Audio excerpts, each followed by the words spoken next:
Welcome back to Quarantine Cooking. We're going to be making challah bread today. It was a request by my friend Carrie, and it seems appropriate seeing as we're in the Easter and Passover phase of the year. So this eggy, rich dough of a bread. I've got butter in here, eggs, water. I've already mixed together and weighed out my flour, yeast, salt, and sugar. We're going to give this a little mix. The recipe says to mix it with the dough hook, but I don't find I have good results with that.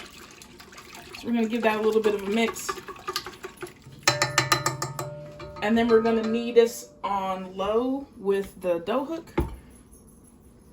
So a little bit of slow, and start to slowly add in the flour.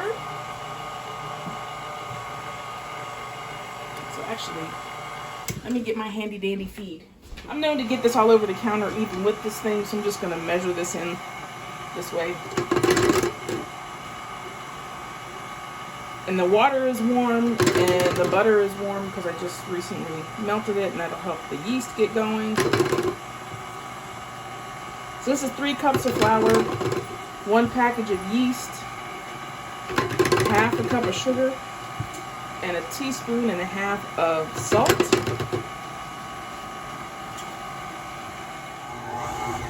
This is going to start to come together in a ball, but we're going to let it run for about 5 minutes, doing most of the kneading work for us.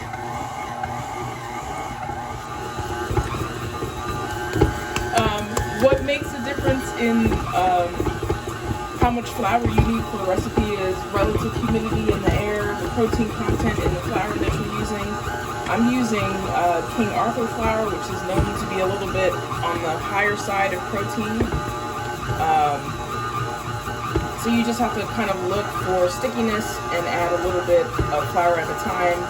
Or if it looks a little bit too dry, you can add a little bit of water in, or whatever the liquid is for the recipe that you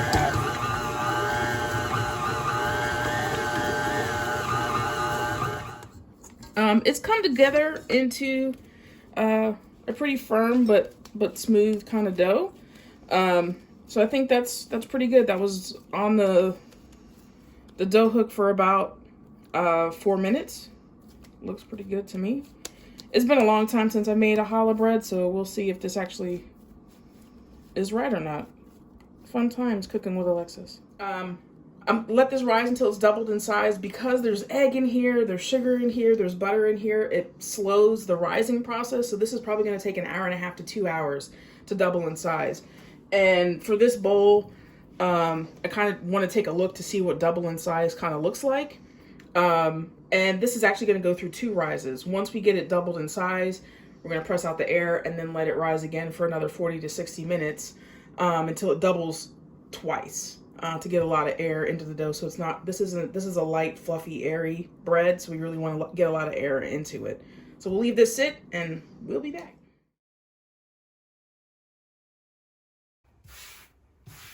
So this we just want lightly floured because we are going to want to be able to get a little bit of traction to shape this dough. That's probably way too much flour. Okay, so here's our happy little dough. What I'm going to do is try to separate this because we're going to do a shape that's 2 braids. So it's got a big braid on the bottom and then a smaller braid on top of that. So I'm looking for about 9 ounces for the smaller braid, which is awesome. That's great. So this should be around 18, but yeah, there we go. Awesome. So what I'm going to do is I'm going to separate this into 3 equal pieces, hopefully. Try really hard to do that. I'm not great at getting things pretty even, but we'll see. So I separated these into equal pieces. I have a scale. You don't have to be that exact. You can just eyeball it and it'll be fine. So we're just going to do a 3 strand braid. So first you make snacks. You make snacks. And how long do we want these? about 16 inches. And there I can see there's places where I've got too much flour because it's having a hard time rolling it out. Is that about 16? So I've got 3 lengths of rope here, approximately the same size. I've tapered the ends a little bit so we can pinch them together. And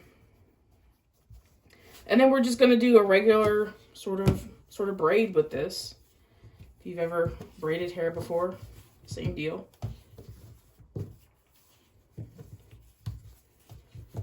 Do a little dance.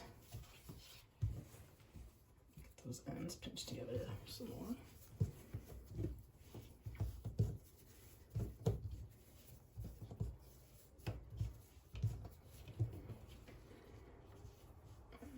Get one more little braid in there. Pinch those little ends together. We're going to tuck them under. Try to get a little bit more braid up here too. And tuck them under. And what I'm going to do is put this on my pan. Okay, this is my smaller braid. Again, about 16 inches. I've tried to taper the ends a little bit so I can pinch them together and do another Brady braid. Or Are there 2 braids on top of each other so it pulls apart? No, it's just a style. Nothing any.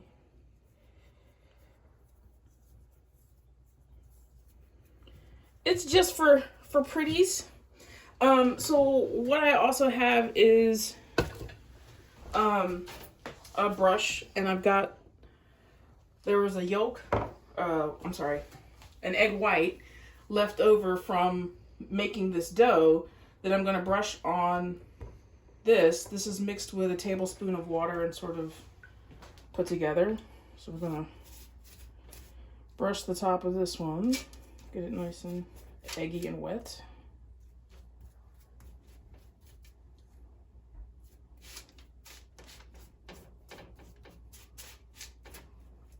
And that's also going to help this braid stick to it when we put this little braid on top. There's our happy little challahs. And I'll brush the top one as well. Just trying to make sure I've got everywhere with a little bit of wash on it. And then we're going to let this sit for about 30 or 40 minutes and give it another chance to rise. And then we'll put it in the oven. So here is our little challah bread. And I've got my digital thermometer. It should end up reading at least 190 degrees when you give her a little bit of a poke. And that's it. I feel like we had some rising issues. Okay, what we see here is some tearing, and what I think that is from is that there wasn't enough rise on it before it went into the oven. So we had a bit of a catastrophe here at the house today. Our freezer went out, and when the guys came to take a look at it, I had already done my mise en place for this, and I had the yeast in a bowl with the flour and the salt and the sugar while they were in here for about 40 minutes, maybe they were in here about 40 minutes. So my guess is maybe sitting that long up against the salt may have decreased some of the yeast activity that we could have gotten. So I didn't get as much rise out of it while it was sitting around than I wanted. But that's just a guess. I don't really know. I'm not a bread expert. But this is still going to be edible. Just this part that's not as pretty, I think, is because it rose in the oven a little more than it should have. I should have had more of that rise before it went into the oven. But that's bacon, home bacon. We'll get better over time or not. Either way, we make stuff we can eat. And then we eat it. And then we eat it. Yay.